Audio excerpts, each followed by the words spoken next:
Magandang umaga! Kumusta po? Narito po ulit ang update natin para sa lagay ng ating panahon. Ngayong umaga po ng May 18, 2025. Sa ngayon po ay patuloy pa rin na easterlies ang hangin na umiihip sa malaking bahagi ng ating bansa habang mayroon pa rin pong intertropical convergence zone na patuloy na nag-extend dyan sa may Mindanao.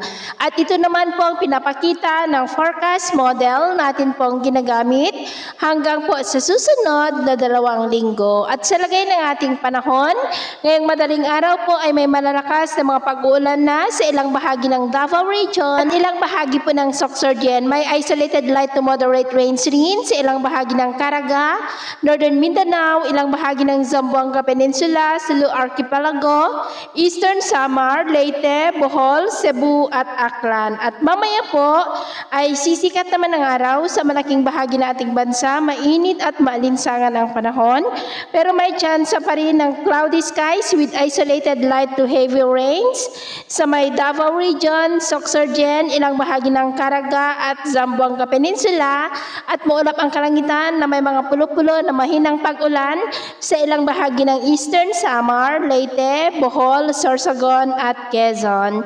At mamayang hapon may chance pa rin ng maulap na kalangitan with isolated rain sa malaking bahagi pa rin ng Mindanao, ilang bahagi ng Visayas at Palawan. Kaya kung lalabas tayo sa ating mga tahanan, ugaliin naman po natin lagi ang magdala ng kahit anong panangga natin sa init ng araw at proteksyon na rin po sa mga biglaang buhos ng ulan.